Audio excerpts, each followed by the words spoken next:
right, good. Thank you so much for doing this. We're on the air right now. This is the Red Light District show, and we are presenting Junior Prom. Hey guys, how are you guys doing? Hello, Tim. Hello.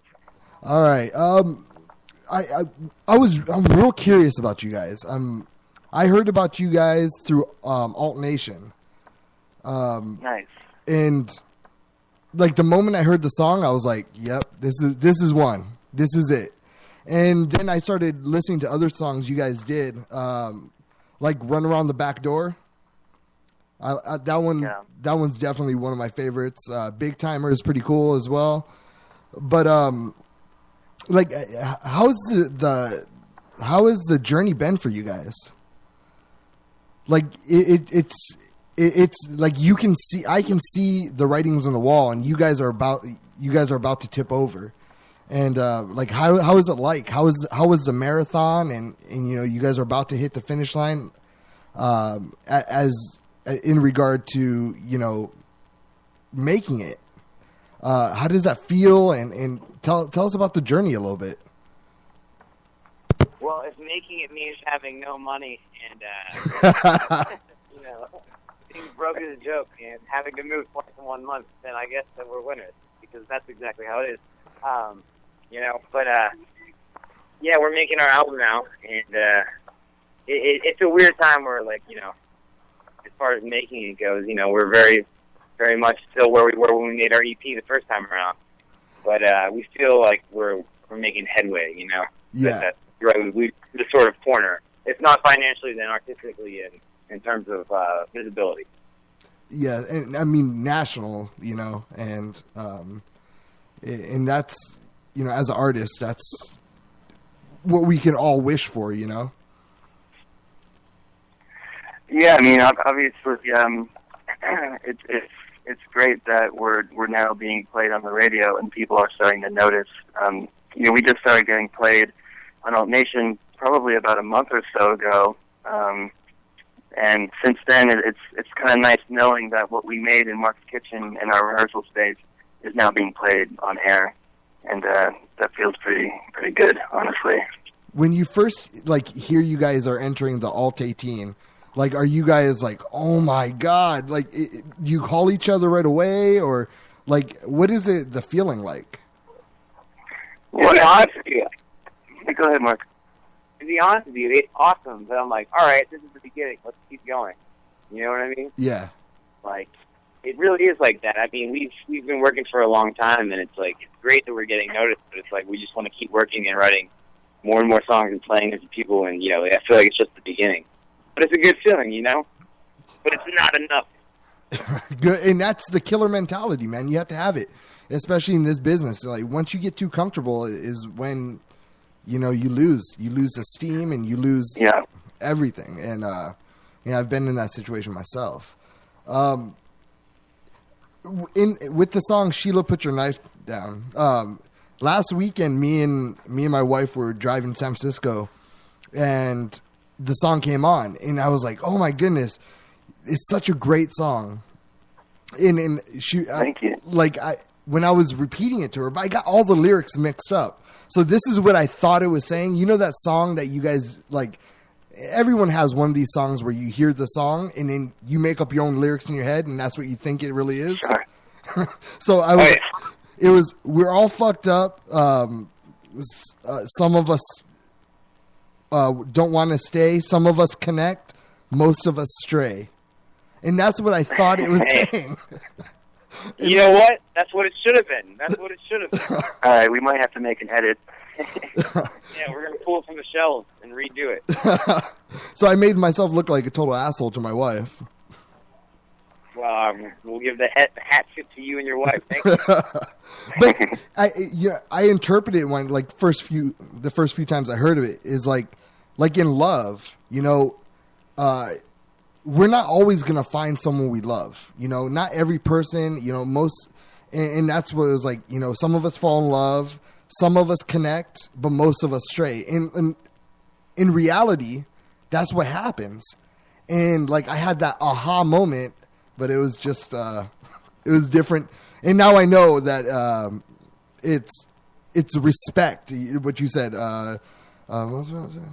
Okay. So I end up looking up the lyrics on the way to San Francisco, and I found out the real lyrics. And every time I hear it now, Hopefully you weren't driving when you were looking at the lyrics. No. She was. I was. She was looking at the lyrics first, while I was then. driving. Safety first. So, what part of New York are you guys from? What's that? What part of New York are you guys from? Well, we both live in Brooklyn. Like most people live in New York, neither of us are from here, but we currently live in Brooklyn. Where are you guys originally from? Well, I grew up in Connecticut, and Mark's from Pennsylvania, Pittsburgh. Is the music scene pretty good in New York? Well, I don't think it's what it used to be. It's definitely different. It's I would say it's not very connected a certain way. You know what I mean? It's not like it's very divided. There's a lot of people working independently. You know what I mean? Like there's not a lot of camaraderie. Let's put it that way. It's a very separate city in that sense. You know? Yeah, I would say. I really think honestly that's like the biggest. This is why it takes. You know, all right. I have this thing where I feel like it's a dying breed. You know, a real musician, and because if you're not a pretty boy and you don't have millions of dollars behind you, it's a long shot to make it. And I think that the key to all of that, you know, to keeping the art alive is unity with everyone in the arts. And I think you hit it right on the head. It's really it's divided, like you said. And well, you know, the only thing that we could do is support our friends who are trying to do the same thing. You know, we do have we have friends who are playing in other bands and who are doing their own thing, and we definitely go out and support them. You know, if anyone's having a show, we go out and we try to just give the support that any artist would want. You know, if anyone's trying to do something, it's hard when you're first starting. You know, it's so hard for us. And Lord knows we need the help because we're ugly as sin, and we only have a few $100 behind us. So we might need the help. Do you guys just submit a track to Alt Nation or to Sirius, or how does that whole how does that go? Like when you guys are, you know. That's a good question. I think there's a lot of behind the scenes workings going on. You know, some bands get played that don't have record deals, and that getting played on All Nation gets them a record deal. And then you have someone like us who has a record deal, but then, you know, they don't play everything by bands that are on labels. But it's kind of like, you know, I think it comes down to people, whether the people who program the show like it. Mm-hmm. You know, I think it really does come down to that. So there is a personal level to it. You know. Yeah, and they think they know their fan base and they know what they'll like and they give stuff a shot. So it is kind of old school in that way, you know. Yeah, I really I'm happy that, you know, that there is like a forum like that, Alt Nation, that, you know, is going to give people a shot, because to get on K-Rock, it's nearly impossible. Yeah, it's subscriber based stuff, and it gives a lot more leeway. You know what I mean, as opposed to ad based. Mm-hmm. They can take more of a chance on bands because, you know, all their bills are already paid for yearly instead of, you know, people buying ads. You know. Do you guys get noticed yet when you're walking down the street? No. I don't think so. I have. I mean, I have crazy. Wait, hold on. There are crazy people that yell at me about 3 or 4 times a day, but I don't think it has anything to do with the band. That's just New York. Yeah, that doesn't make me unique in any way, shape, or form. But I feel like I am a magnet for crazy people. Guys are always calling me, "Hey, buddy, come here, buddy. Show me what you got. I got what you need." Do you guys? So it's a 2-piece band. Like, how does the creative process work? Well, that's a big question. You know, every song's different. You know, some songs start with you start with a couple chords, or you start with a lyrical idea, like Shit It With the Knife Down. The title came first, and then the rest of the song kind of came. Sometimes you start with drums, sometimes you start with guitar chords, sometimes you start with like a nursery rhyme melody you sing in the shower. Every song's different. There is no formula. You know what I mean? Mm-hmm. Right. So like maybe you see something in a movie you like, or a line in a book, or like somebody says something offhand that you hear. Like all kinds of things spark your creativity.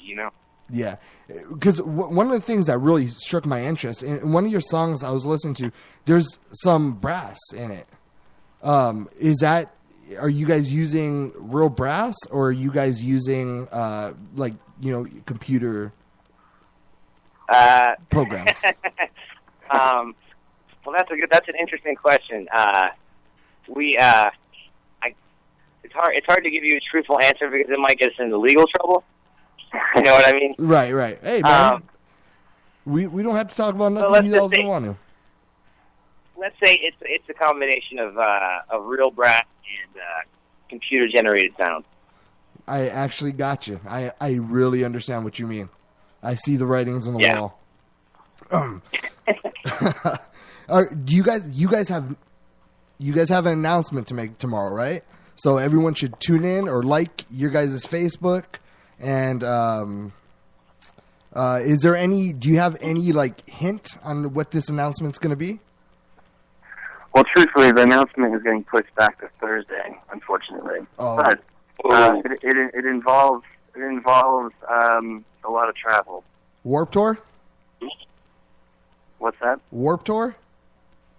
Warped Tour, no.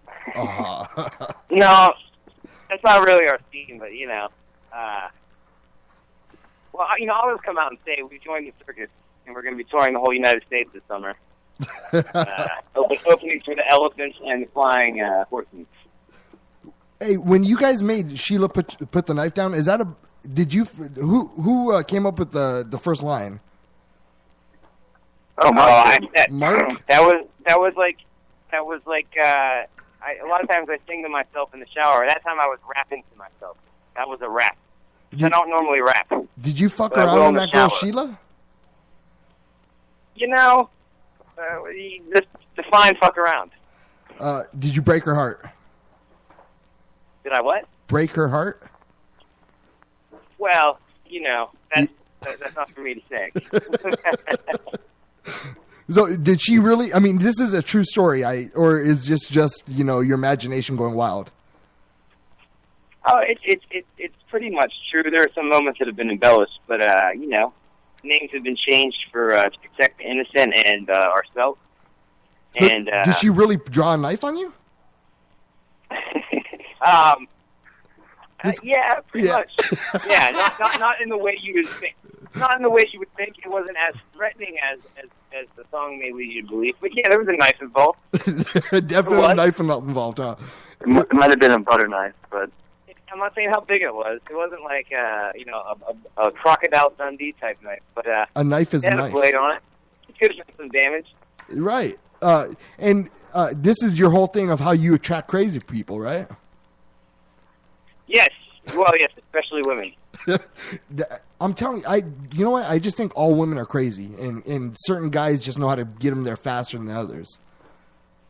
Well, yeah, that's kind of what Sheila Put the Knife Down is about, is that, the person pulling the knife obviously seems like the crazy one, but they've probably been driven to that point by their fucked up boyfriend who was crazy in his own. You know what I mean? Yeah. So it's just about, we're all flawed in some way, and we probably deserve each other. So that's a fucking cool ass concept, man. When you guys are, doing this whole, when you guys are going on tour with the circuits this summer, I just think, as a one guy to another guy, just let's stay, just no girlfriends and just go pussy party. That's it. Like Leo DiCaprio. The circus is a very promiscuous environment, Yeah. You had to get in where you fit in. Status at the Lion King, but You just can't be a clown because you're not going to get no pussy being a clown. Yeah, I think we're just we're a class above the clowns, but definitely below the acrobats. So I don't know where in the pecking order that puts us, but we'll see. I mean, you at least will get the bearded lady. That's true. There's always a bearded lady, and I'll leave that to Eric. That's his forte. I'm all about the bearded lady. Thank you. Beard. Appreciate it. So, we're all excited about, your news that's coming up. Your guys' Facebook, what is your guys' Facebook? Junior Prom? Facebook/Junior Prom? Yeah. Go see them, juniorprom.com, Junior Prom SoundCloud. We will put a few links of theirs on our social media. When you guys came up with the name Junior Prom, what was the whole concept of that? We were drinking at a bar, and this is when we were first starting, and we were trying to figure out a name, and we probably came up with about 100 names, and they were all bad. So one night we were just talking and trying to figure a name out, and this guy kind of chimed in.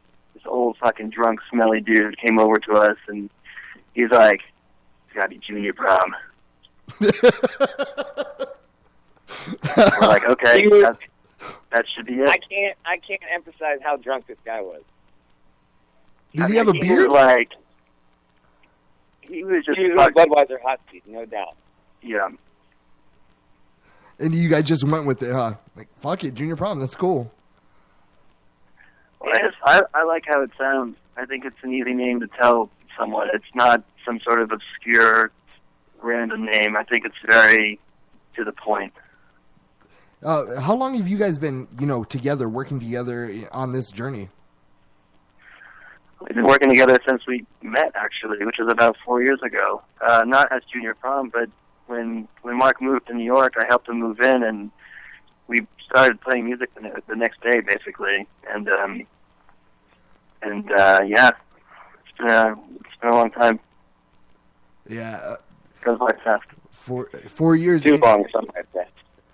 I think that's, whatever you guys got going, it's obviously a lot of work that you guys put in, and it's well deserved. No matter how far, and you guys get, which I have all the faith in you guys in the world. But it's really something when we put in so much hard work, and then we get to reap the benefits.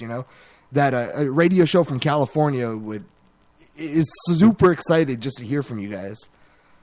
Well, it's much appreciated, man. I mean, the fact that you're even taking notice, it means a lot to us, so thank you. Yeah, we were screaming about you guys, for the past couple of weeks, and even my little son, man, he loves it. Like, he's 8 years old, and I always play him certain music, and I ask him, "What do you think? What do you think?" Because he's real musically inclined, and he loves it too. I mean, it's a great song, and the audience, or my audience, has definitely latched onto that song as well as the other song I play for you guys is "Run Around the Back," and right. And it's nothing but good positive vibes from this end. Oh, thank you. Well, we can feel it all the way over here. I can feel the vibe. Yeah, and we just we just got to be positive towards a lot of things.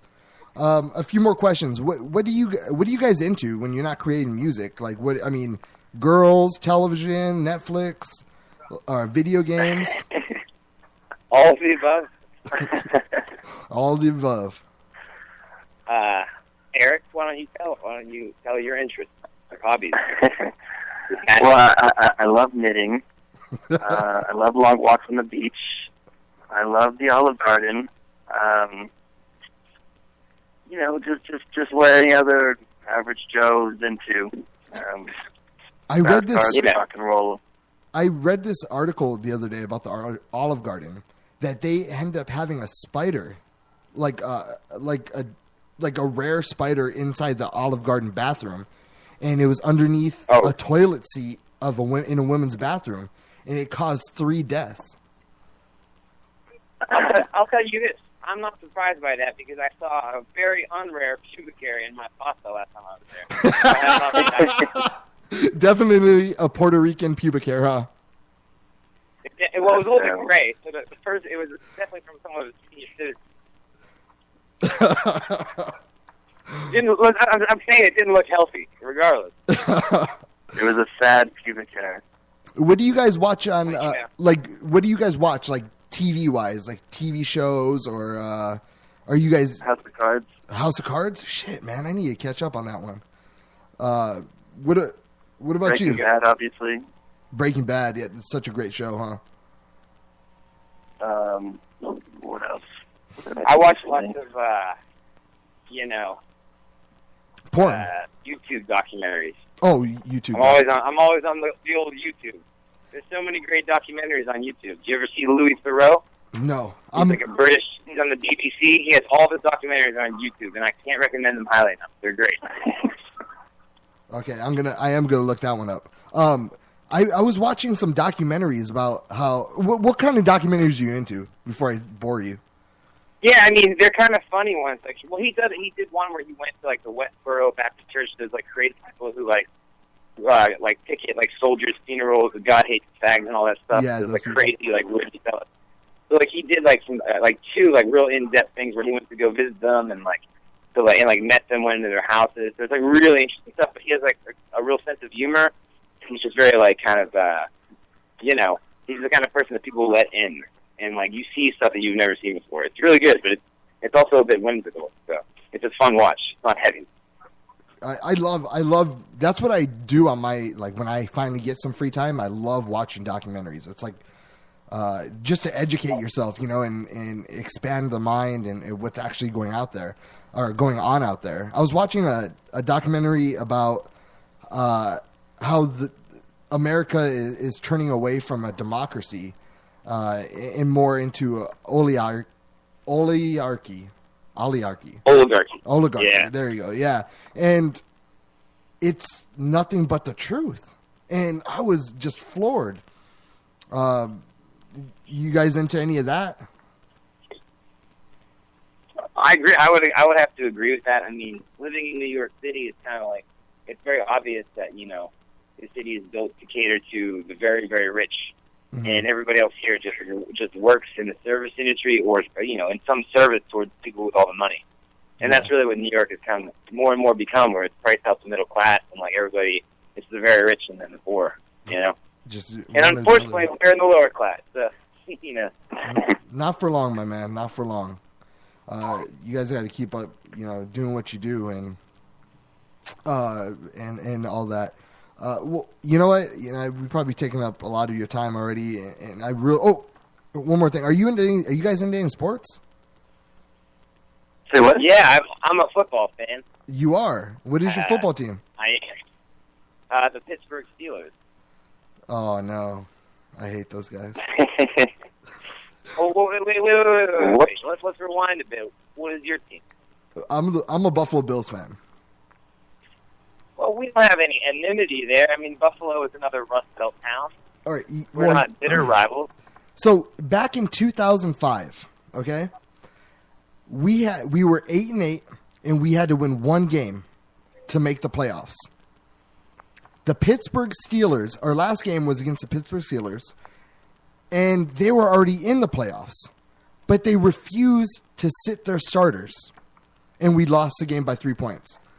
Pretty much why I hate them. Well, you know what, though? Honestly, the Buffalo Bills, give them enough rope. You know what I mean? Give them enough rope, and they will hang themselves. You know what I mean? That is the story of the Buffalo Bills. That is, pretty much. Hold Pittsburgh. I have to. But I applaud you for staying a fan, though. That's good. Well, fuck, man. It's been so hard. And I'm just a loyal dude, you know what I mean? But I have to, I hate the Cowboys because we lost the Super Bowl twice to them. So I just have to make excuses for why we suck. Well, there's always next year. Yeah, well, I don't know. Hopefully, Buffalo still stays in New York. I think Buffalo should join the Canadian Football League, but that's just me. You know what I mean? They would tear that up. We would be the best.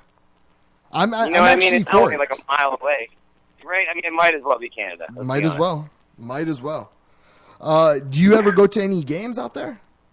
In Pittsburgh? In Pittsburgh? You know what? I've been to 2 Steelers games in my life, so the tickets are really hard to come by. It's a hot ticket in town. Yeah. And who'd you see him go against? Not really. Say it again? Who'd you see him go against?